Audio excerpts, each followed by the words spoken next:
Hello students, today we are going to discuss what is excess demand and deficient demand. Excess demand means demand ज़्यादा है, यानी कि aggregate demand is greater than aggregate supply, and in deficient demand aggregate demand is less than aggregate supply.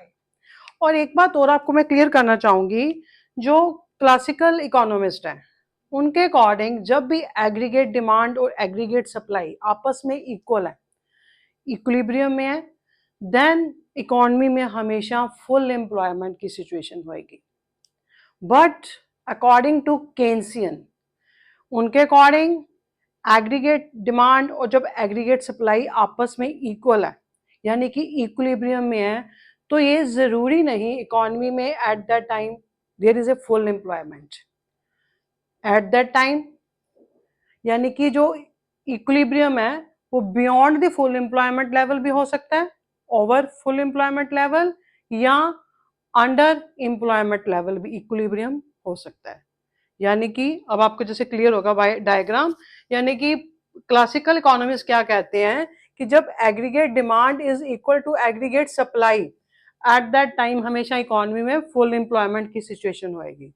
But according to Keynesian, यानी कि जो classical economist है, जैसे कि आपके पास देखिए OX पे एम्प्लॉयमेंट आउटपुट इनकम है और वो OY एक्सिस पे एग्रीगेट डिमांड. ठीक है, जब आपके पास ये एग्रीगेट सप्लाई और एग्रीगेट डिमांड आपस में बराबर है, यानी कि इक्विलिब्रियम है, तो एट दैट पॉइंट यानी कि फुल एम्प्लॉयमेंट की सिचुएशन है इकोनॉमी में. ठीक है, फुल एम्प्लॉयमेंट की सिचुएशन है इकोनॉमी में अकॉर्डिंग टू क्लासिकल. और जो केन्स है उसके अकॉर्डिंग क्या है, फुल एम्प्लॉयमेंट, यानी कि जब एग्रीगेट सप्लाई और एग्रीगेट डिमांड आपस में इक्वल है, इक्विलिब्रियम है, तो इकोनॉमी में जरूरी नहीं कि फुल एम्प्लॉयमेंट हो. ये सिचुएशन इसके बाद यानी कि beyond the full employment level भी हो सकती है कि एग्रीगेट डिमांड और एग्रीगेट सप्लाई आपस में इक्वल हो, और अंडर एम्प्लॉयमेंट लेवल भी हो सकती है, यानी कि फुल एम्प्लॉयमेंट से पहले भी आपका एग्रीगेट डिमांड और एग्रीगेट सप्लाई इक्वल हो सकते हैं. जब situation beyond the full employment level होएगी तो दैट इज एक्सेस डिमांड, यानी कि एक्सेस डिमांड है. और जब अंडर एम्प्लॉयमेंट इक्विलिब्रियम आएगा तो दैट इज डेफिशिएंट डिमांड. इसको हमने डिटेल में पढ़ना है. ठीक है, सबसे पहले आपके पास मीनिंग आएगा what is excess demand. Excess demand means when आपके पास जो aggregate demand is greater than aggregate supply corresponding to full employment level. Clear, यानी कि aggregate demand is greater than aggregate supply corresponding to full employment level, यानी कि यहाँ पे आपके पास इक्विलिब्रियम की सिचुएशन है. अब ड्यू टू सम रीजन, कुछ रीजन के कारण अपनी एग्रीगेट डिमांड इंक्रीज हो जाती है, यानी कि एग्रीगेट डिमांड इंक्रीज होके और आपके पास एक और एग्रीगेट डिमांड, यानी कि ये आपके पास एग्रीगेट डिमांड ड्यू टू मतलब इन्वेस्टमेंट, बहुत सारे रीजन है जो भी आपको मैं एक्सप्लेन करती हूँ, उसके कारण आपके पास एक नई एग्रीगेट डिमांड यानी कि इंक्रीज हुई एग्रीगेट डिमांड. अब उसके अकॉर्डिंग आपके पास जब एग्रीगेट डिमांड और एग्रीगेट सप्लाई आपस में यहाँ पे कट कर रहे हैं, ठीक है, यहाँ पे कट कर रहे हैं, तो अपने पास यही सिचुएशन है इक्विलिब्रियम की. एग्रीगेट डिमांड और aggregate supply at this point are equal. But ये जो सिचुएशन है, ये सिचुएशन फुल एम्प्लॉयमेंट की सिचुएशन के बाद आ रही है, beyond the full employment level है. यानी कि इसका कहने का मतलब यही हुआ कि ये जो गैप आ रहा है आपके पास, this is excess demand, this is excess demand. और जो एक्सेस डिमांड होती है ये आपके पास इन्फ्लेशनरी, इन्फ्लेशन यानी कि प्राइसेस राइजेस होंगे, यानी कि ये इन्फ्लेशनरी गैप है, इसको एक्सेस डिमांड भी कह सकते हैं और इन्फ्लेशनरी गैप भी कहा जाता है. क्लियर है. और ये गैप क्यों आया, ये जो इतना आपके पास इंक्रीज हो रहा है, ये जो इंक्रीज हुआ इतना, ये इंक्रीज क्यों हुआ, क्या क्या कारण थे, रीजन आ रहा है आपके पास. रीजन जैसे कि मे बी जो गवर्नमेंट है, पहले चलो कंज्यूमर है, जो लोगों की जो प्रोपेंसिटी टू कंज्यूम है वो इंक्रीज हो गई, लोगों ने कंज्यूम करना ज्यादा स्टार्ट कर दिया. प्रोपेंसिटी प्रोपेंसिटी टू कंज्यूम जो थी वो क्या हुआ, कंज्यूमर की इंक्रीज हो गई. ठीक है, जिसके कारण एग्रीगेट डिमांड बढ़ गई. सेकंड रीजन, गवर्नमेंट के जो टैक्सेस हैं, कई बार गवर्नमेंट के जो टैक्सेस में फॉल कम हो जाता है, कम कर देती है गवर्नमेंट टैक्सेस। टैक्सेस कम होने के कारण लोगों के पास जो डिस्पोजेबल इनकम, जो खर्च करने लायक इनकम है, वो बढ़ जाती है, चीज़ों की डिमांड ज़्यादा करते हैं। फिर इंक्रीज इन इन्वेस्टमेंट, इन्वेस्टमेंट में भी इंक्रीज होने के कारण, आई फॉर इन्वेस्टमेंट, इन्वेस्टमेंट में भी इंक्रीज होने के कारण इकोनॉमी में चीज़ों की डिमांड ज़्यादा की जाएगी। ठीक है, तो government expenditure, rise in government expenditure, जो गवर्नमेंट का एक्सपेंडिचर है वो भी इंक्रीज हो जाता है कई बार, ठीक है ना। गवर्नमेंट एक्सपेंडिचर इंक्रीज होने के कारण भी लोगों की जो इनकम इंक्रीज हो रही है, तो जिसके कारण वो चीज़ों की डिमांड ज़्यादा कर रहे हैं। या मोर डेफिसिट फाइनेंसिंग है, कई बार गवर्नमेंट ज़्यादा मतलब उस डिप्रेशन को दूर करने के लिए डेफिसिट फाइनेंसिंग करती है, जिसके कारण इकोनॉमी में मनी सप्लाई बढ़ जाती है।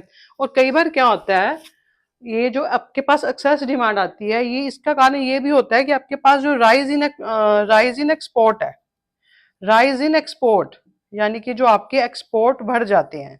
क्यों बढ़ जाते हैं? राइज इन एक्सपोर्ट है। और फॉल इन इंपोर्ट बिकॉज जो आपकी मतलब exchange rate for domestic currency है, जो exchange rate for domestic currency है वो डिक्रीज हो जाता है। वो डिक्रीज होने के कारण क्या है कि हमें जो फिर एक्सपोर्ट है, जो चीज़ें हैं वो बाहर जो भेजनी है वो हमें चीप पड़ती हैं, कम रेट पे पड़ती हैं, जिसके कारण राइज इन एक्सपोर्ट। और बाहर से चीज़ें जो मंगवाना हमें कॉस्टली पड़ता है, तो that's why fall in import.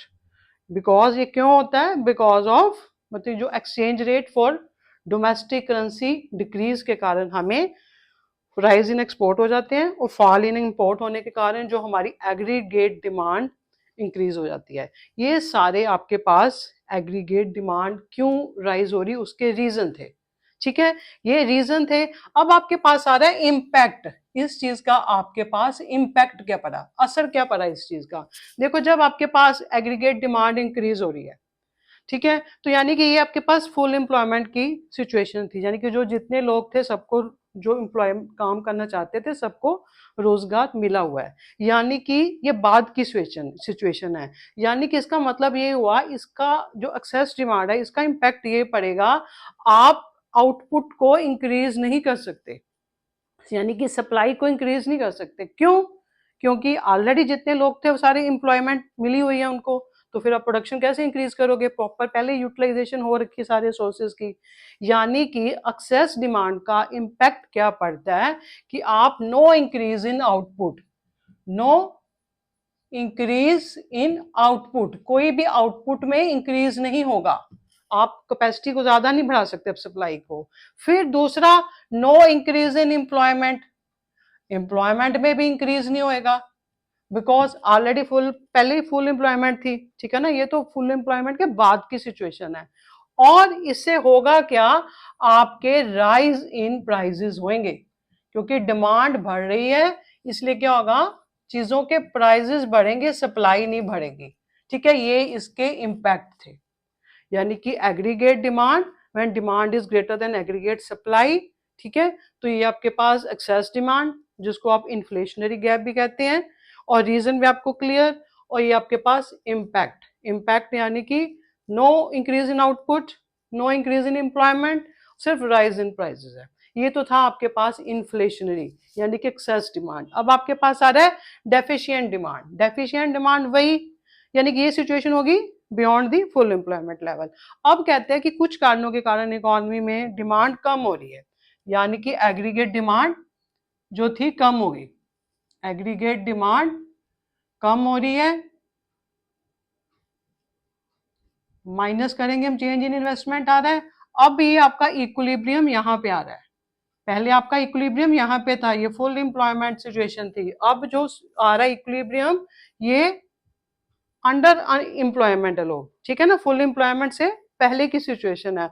यानी कि ये आपके पास अब जो सिचुएशन है, ये जो गैप आ रहा है इसमें, ये गैप यहाँ से जो यहाँ तक है, that is deflationary, deflationary gap है। ये इसको आप डेफिशिएंट डिमांड भी कह सकते हो, ठीक है। यानी कि आप इसको ऐसे भी कह सकते हो, ये जो आपकी एग्रीगेट डिमांड थी ये फुल एम्प्लॉयमेंट लेवल पे थी, ठीक है, ये एग्रीगेट डिमांड आपकी अंडर एम्प्लॉयमेंट लेवल पे है, यू फॉर अंडर एम्प्लॉयमेंट, ठीक है। यानी कि ये जो इसके बीच में जो गैप आ रहा है यहां से यहां तक, that is deflationary gap, deflationary gap या डेफिशिएंट डिमांड, ठीक है। यानी कि अगर आप इसको एडीएफ को माइनस करते हो एडीयू को, तो आपस में जो आपके पास ये जो फिर गैप आ रहा है that is deflationary gap.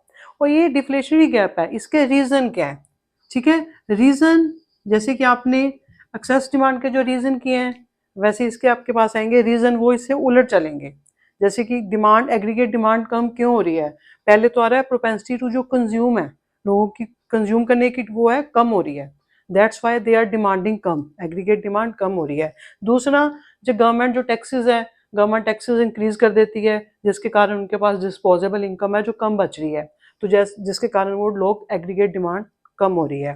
Third, decrease in investment, investment में डिक्रीज होने के कारण, ठीक है ना, यहाँ पे decrease in investment, decrease in investment के कारण भी लोगों की इनकम कम हो रही है तो वो डिमांड कम कर रहे हैं।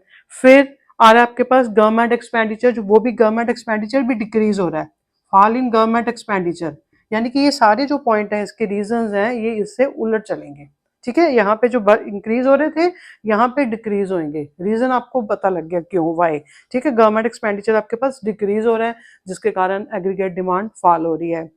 और दूसरा जो आपके पास है increase in exchange rate for domestic currency, उसके कारण आपके पास क्या आ रहा है, fall in export, fall in export हो जाएगा तो राइज इन इंपोर्ट हो जाएगा, ठीक है। यानी कि fall in export, fall in export यानी कि जो एक्सपोर्ट है वो आपको कॉस्टली पड़ेंगे, और राइज इन इंपोर्ट, इंपोर्ट आपको सस्ते पड़ेंगे, कम रेट पे पड़ेंगे, ठीक है। तो आपके राइज इन इंपोर्ट हो जाएंगे। ये तो थे आपके पास reason, what are the reason और डिफ्लेशनरी गैप या डेफिशिएंट डिमांड। अब आ रहा है इसका आपकी इकोनॉमी पे इम्पैक्ट क्या पड़ रहा है, इम्पैक्ट, इम्पैक्ट यानी कि जब आपके पास एग्रीगेट डिमांड, जो डेफिशिएंट डिमांड की बात कर रहे हैं हम, लेस देन है, मींस इकोनॉमी में क्या है, ये जो सिचुएशन है अंडर एम्प्लॉयमेंट की सिचुएशन है। यानी कि ये क्या, यानी कि क्या होगा इससे, एग्रीगेट डिमांड कम होने से क्या होगा, डिक्रीज इन एम्प्लॉयमेंट, डिक्रीज यानी कि एम्प्लॉयमेंट कम हो रही है, ठीक है ना, एम्प्लॉयमेंट आपकी कम हो रही है। डिमांड, एग्रीगेट डिमांड कम होने के कारण यानी कि आपकी जो सप्लाई है, एग्रीगेट सप्लाई या प्रोडक्शन है वो भी इकोनॉमी में कम हो रही है, यानी कि फॉल इन प्रोडक्शन हो गया, ठीक है ना, आउटपुट कह सकते हो, क्लियर। दूसरा, एग्रीगेट डिमांड लेस होने के कारण आपकी इकोनॉमी में प्राइसेस फॉल करेंगे, ठीक है, डिफ्लेशन, डिफ्लेशन आएगी यानी कि फॉल इन प्राइसेस।